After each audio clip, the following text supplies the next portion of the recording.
Afghanistan's Taliban order women to cover up head to toe. Afghanistan's Taliban leadership has ordered all Afghan women to wear all-covering clothing in public, and threatened to punish their male relatives in cases of non-compliance.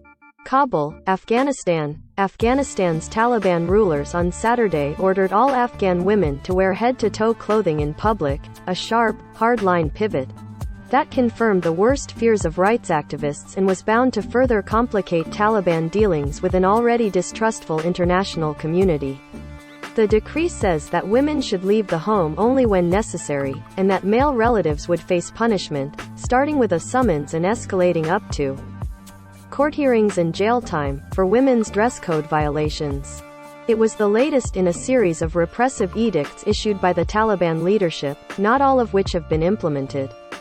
Last month, for example, the Taliban forbade women to travel alone, but after a day of opposition, that has since been silently ignored.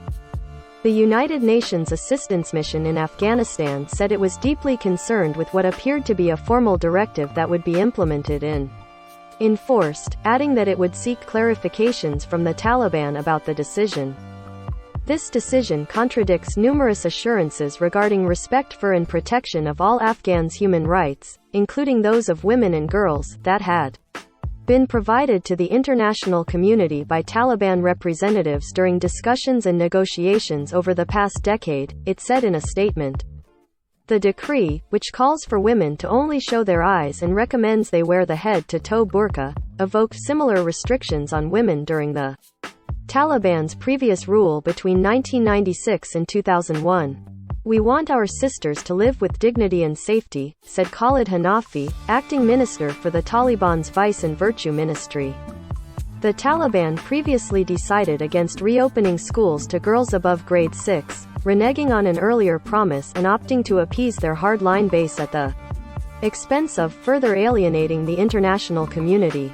But this decree does not have widespread support among a leadership that's divided between pragmatists and the That decision disrupted efforts by the Taliban to win recognition from potential international donors at a time when the country is mired in a worsening humanitarian crisis.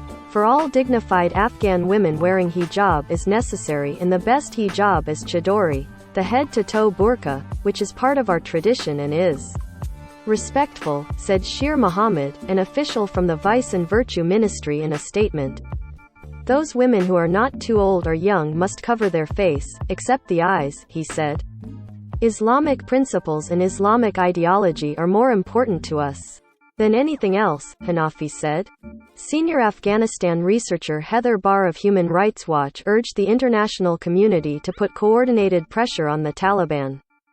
It is far past time for a serious and strategic response to the Taliban's escalating assault on women's rights, she wrote on Twitter.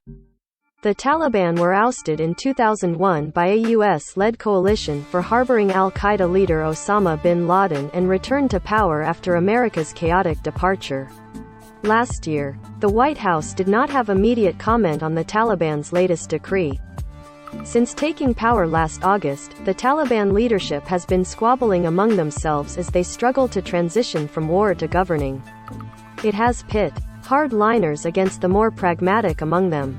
A spokeswoman from Pangea, an Italian non-governmental organization that has assisted women for years in Afghanistan, said the new decree would be particularly difficult for them to swallow since they had lived in relative freedom until the Taliban takeover.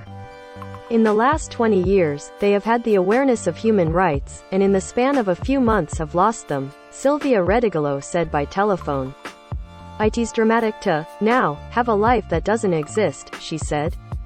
Infuriating many Afghans is the knowledge that many of the Taliban of the younger generation, like Sirajuddin Haqqani, are educating their girls in Pakistan. While in Afghanistan, women and girls have been targeted by their repressive edicts since taking power. Girls have been banned from school beyond grade 6 in most of the country since the Taliban's return.